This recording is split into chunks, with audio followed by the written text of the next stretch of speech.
हे good morning everyone. आज हमारी class है चैप्टर 4 की सेकंड क्लास है और आज हम पढ़ेंगे 24 से लेकर 29 तक। 24 से 29 तक ये है कि जो भी ऑर्डर पास किए गए मजिस्ट्रेट के द्वारा उनको कैसे अनुपालन किया जाना है, जैसे कि हमारे सेवा प्रदाता के द्वारा या फिर जिस कोर्ट के अंदर जिस मजिस्ट्रेट की अधिकारिता के अंदर कोई थाना है तो उसको भी एक कॉपी दी जाएगी, किसकी ऑर्डर की कॉपी दी जाएगी, तो उसको उनके थाना अधिकारी के द्वारा कैसे पास करवाया जाएगा। तो इसमें बोला गया था 24 है हमारा court to give copies of order free of cost. इसमें बोला गया था कि जो कोर्ट है हमारा जो कॉपीज है किसकी ऑर्डर की वो फ्री ऑफ कॉस्ट देगा, किसको पार्टीज को देगा एंड उसको जिसकी मजिस्ट्रेट की अधिकारिता के अंदर पुलिस स्टेशन है वहाँ एक कॉपी दी जाएगी और एक किसको दी जाएगी, सर्विस प्रोवाइडर को जो उनकी लोकल ज्यूरिडिक्शन के अंतर्गत है। इसके बाद आता है हमारा, इसको एक बार रीड कर लेते हैं 24 The magistrate shall, in all cases where he has passed any order, has act। जो हम फिर से रीड करते हैं, कुछ प्रॉब्लम आ गई थी टेप के अंदर। The magistrate shall, in all cases where he has passed any order, this act। इसमें बोला गया था कि इस एक्ट के अंतर्गत जो ऑर्डर पास किया गया है उसकी जो कॉपी है free of cost to the parties to the application. इसमें बोला गया था कि उन पार्टीज को दी जाएगी जिन्होंने एप्लीकेशन किया है। The police officer in charge of the police station in the jurisdiction, and उस पुलिस ऑफिसर को दी जाएगी जिसके ज्यूरिडिक्शन मजिस्ट्रेट के ज्यूरिडिक्शन के अंतर्गत जो पुलिस स्टेशन है। उसके बाद बोला गया था किसको दी जाएगी, any service provider located with in the local limits of the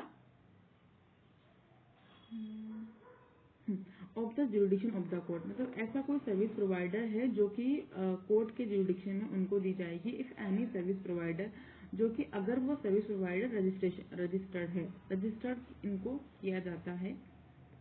उसके बाद है 25 में ड्यूरेशन अल्टरेशन ऑफ ऑर्डर। इसमें क्या होता है ना कि जो प्रोटेक्शन ऑर्डर है जो हम सेक्शन 18 के अंदर जो पास किया गया था उसको वो तब तक चलता रहेगा जब तक उसको मतलब फोर्स रहेगा, जब तक उसको एग्रीड पर्सन के द्वारा डिस्चार्ज नहीं करवा दिया जाता है।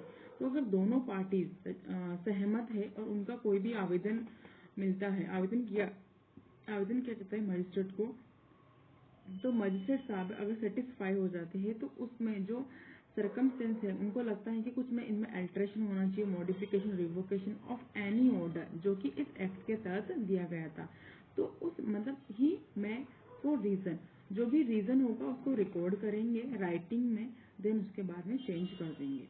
उसके बाद आता है हमारा 26 में बोला गया था कि relief in other suit and legal proceeding. इसमें बोला गया था कि जो 18, 19 और 20 और 21, 22 में जो ऑर्डर पास किया गया था, तो वो ऑर्डर पास, इसमें बोला गया था कि वो जो ऑर्डर पास है वो civil court, family court, criminal court के द्वारा भी वो किया जा सकता है, इनके द्वारा भी पास किया जाता है लीगल प्रोसीडिंग।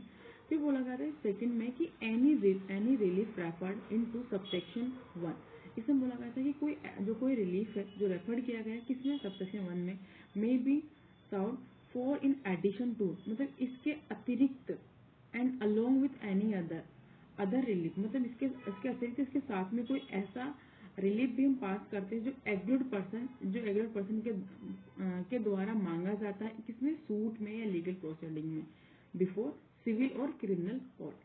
फिर बोला गया इसका पॉइंट 3 कि in case any relief has been obtained by aggrieved person in any proceeding other than proceeding under this court. इसमें ये चीज बोली गई है कि अगर इन केस अगर एनी कोई रिलीफ है हैज बीन ऑब्टेन्ड, मतलब ऑब्टेन्ड किया जा चुका एग्रीड पर्सन के द्वारा इस प्रोसीडिंग में, मतलब इस प्रोसीडिंग में अदर देन प्रोसीडिंग के अंदर, तो जिस मजिस्ट्रेट जहाँ कार्यवाही चल रही उनको सूचित किया जाएगा कि इन्होंने पहले भी इसके अंतर्गत कोई रिलीफ ऑब्टेन कर लिया गया।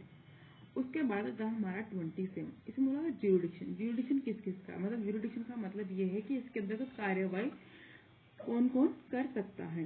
तो इसके अंतर्गत कार्यवाही हमारा फर्स्ट क्लास मेथड कर सकते हैं एंड ये मेट्रोपॉलिटन मेथड के द्वारा किया जा सकता है ना।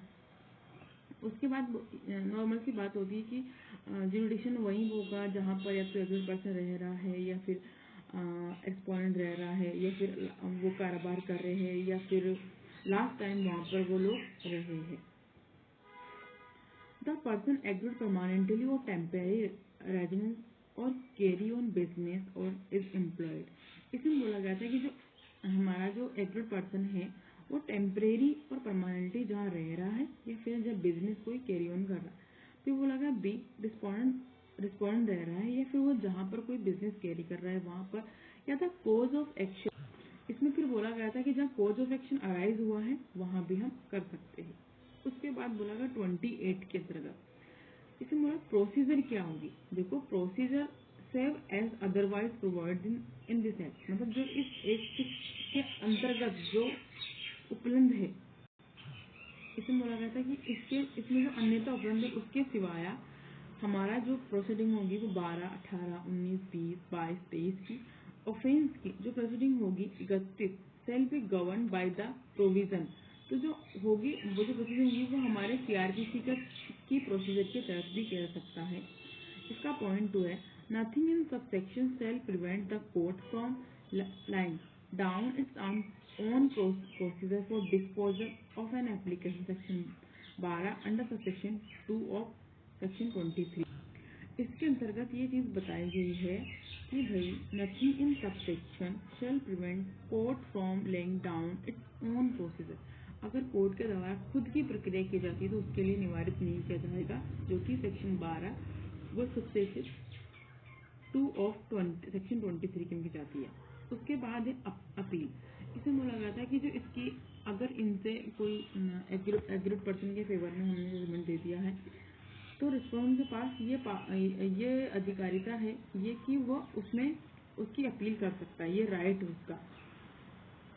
That shall lie an appeal to the court of session court within 30 days 30 days from date of on which the order made by magistrate is served on the aggrieved person or respondent as the case may be whichever is later।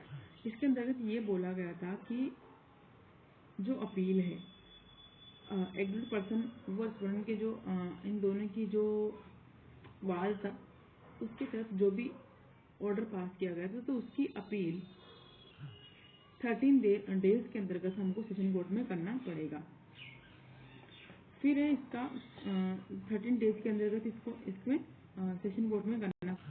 और आज का last session हमारा यहीं पर खत्म है। कल से हम पढ़ेंगे चैप्टर 5 जो कि इसका लास्ट सेशन होगा। चलो मिलते हैं नेक्स्ट वीडियो के अंदर नेक्स्ट सेशन में।